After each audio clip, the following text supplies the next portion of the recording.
Hello friends, welcome back to the CSC guy. So in this is the second lecture of importance of algorithm design and analysis.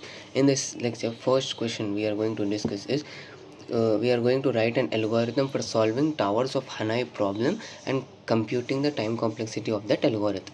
So the towers of Hanoi problem is a classic problem in computer science and mathematics. It consists of three rods A, B and C and a number of disks of different sizes that can be stacked on top of each other. The objective is to move the disk from rod A to rod C subject to the following rules. What are the following rules? First is only one disk can be moved at a time. Second is each move consists of taking the upper disk from one of the sticks and placing it on top of another stack or on an empty rod. Third is no disk may be placed on top of the smaller disk. So here is a recursive algorithm to solve towers of Hanoi. I used Python to do this. In this we are creating an this is the algorithm. In this algorithm, n is the number of disks, source is the rod when the disks are initially stacked, target is the rod where we want to move the disks, and auxiliary is the third rod. The time complexity of this algorithm can be analyzed as follows. The base case of the recursion is when n is equals to 0, in which case the algorithm does nothing. For n greater than 0, the algorithm makes two recursive calls to Hanoi, n-1 and it goes on, each of which takes t of n-1 times, where t of n is the time complexity of the algorithm. In addition to the recursive calls, the algorithm performs a constant amount of work to move the nth disk from the source to the target rod. Therefore, the time complexity of the algorithm can be expressed as t of n is equals to 2t of n-1 plus big O of 1. Using the Master's theorem, we can solve this recurrence relation to get t of n is equals to big O of 2n. Therefore, the time complexity of the algorithm is exponential in the number of disks.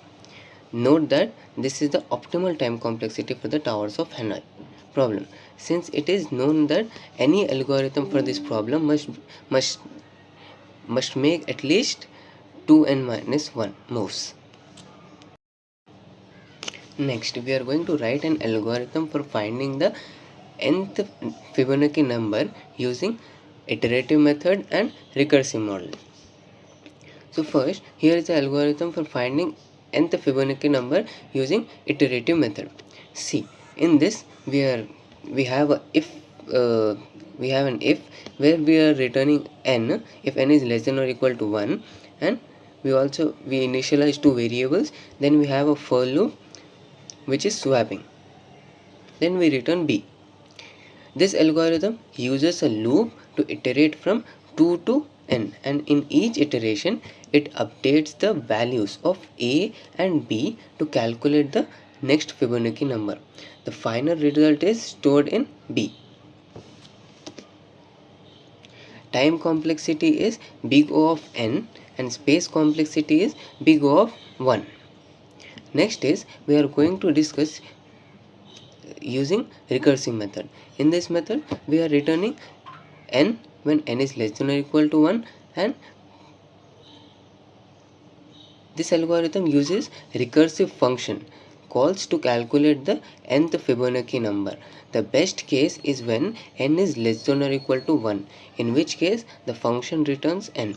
Otherwise, the function calls itself with n-1 and n-2 as arguments and returns the sum of the results.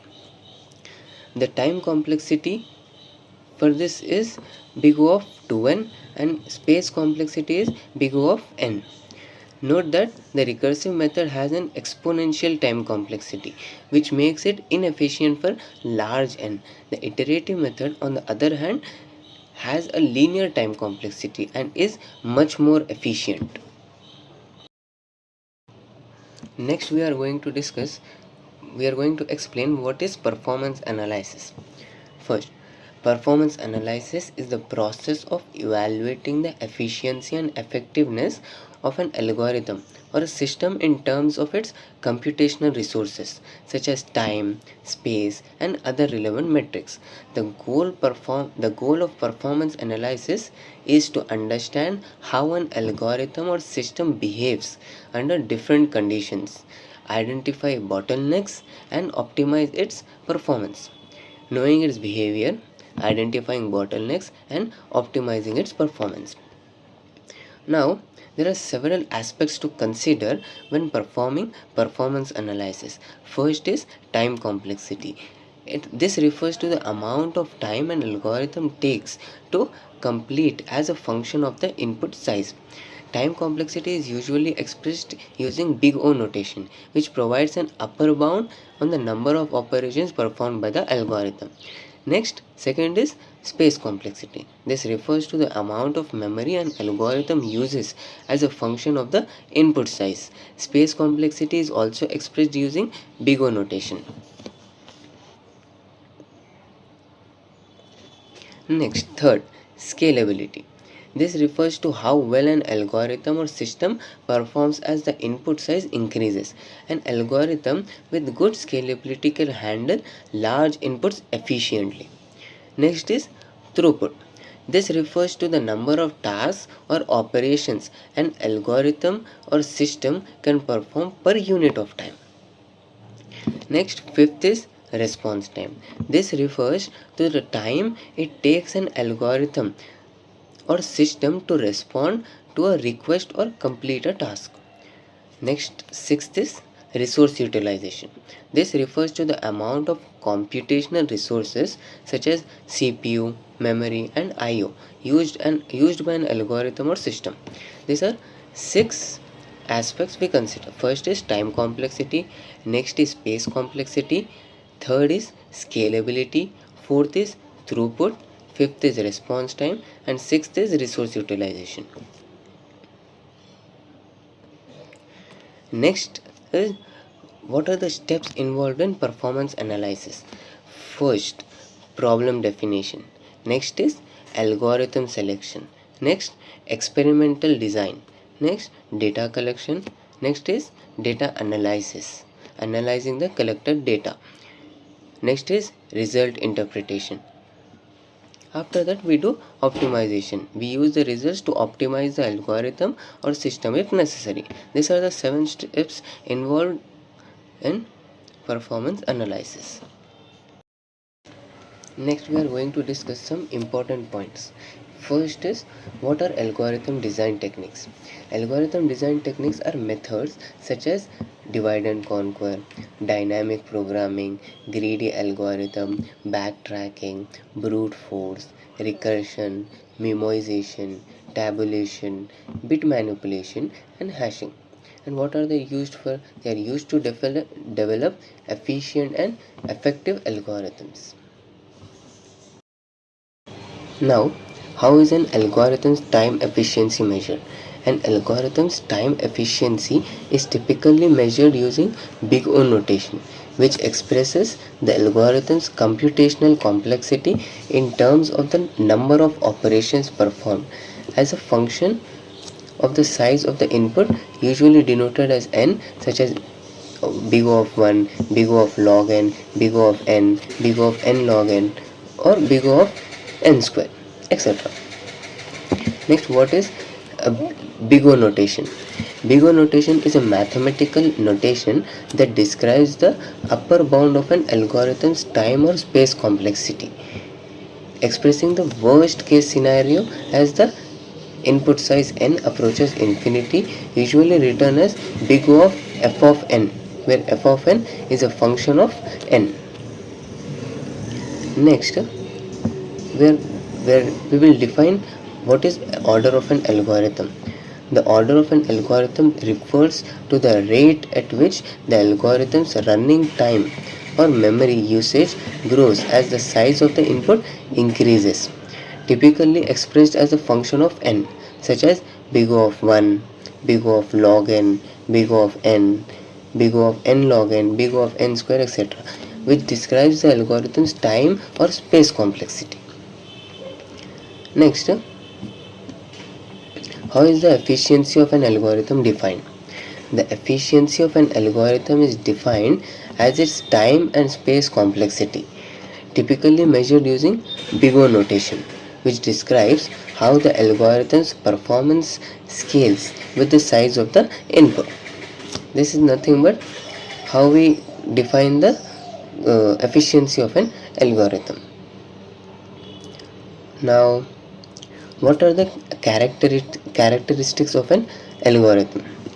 An algorithm typically has the characteristics of finiteness, definiteness, effectiveness, efficiency, correctness, generality, unambiguity, clear input and output definitions, and termination. These are the characteristics of an algorithm. Next, what are the different criteria used to improve the effectiveness of an algorithm? The criteria used to improve the effectiveness of an algorithm include time and space complexity, scalability, accuracy, efficiency, parallelizability, cache efficiency, numerical stability, robustness, flexibility, interpretability, optimality, sensitivity, robustness to outliers, and real-time performance.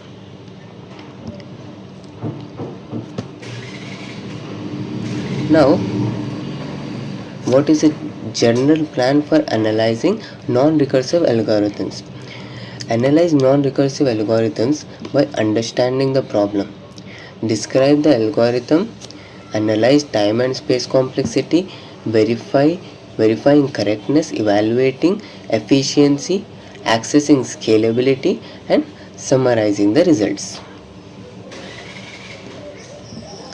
Now, what is a pseudocode and flowchart? Pseudocode is a high-level structured representation of an algorithm using natural language and syntax, while a flowchart is a visual diagram that illustrates the step-by-step flow of an algorithm using symbols, boxes, and arrows. Next, what is a general plan for analyzing recursive algorithms? Analyze recursive algorithms by understanding the problem, describe the algorithm, identifying the base case and recursive case, analyzing the time and space complexity, verifying correctness using mathematical induction, evaluating efficiency, accessing scalability, and summarizing the results. Now, what is big theta notation? Big theta notation is a measure of an algorithm's time or space complexity that provides an upper and lower bound, indicating that the actual complexity is within a constant factor of the given function, typically expressed as theta of f of n, where f of n is the function describing the complexity.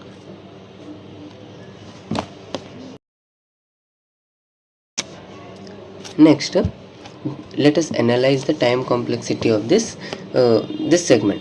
In this segment, we have two for loops, one inside the other. So let's break down the time complexity of this segment. The outer loop for of I equal to 0, I less than n, I plus plus runs n times. The inner loop for j equal to n by 2, j greater than 0, j minus minus runs n by 2 times for each iteration of the outer loop. Since the inner loop runs n by 2 times for each of the n iteration of the outer loop, the total number of iterations is n into n by 2, which is n square by 2. The sum plus plus statement takes constant time, so it doesn't affect the overall time complexity. Therefore, the time complexity of the given segment is big O of n square.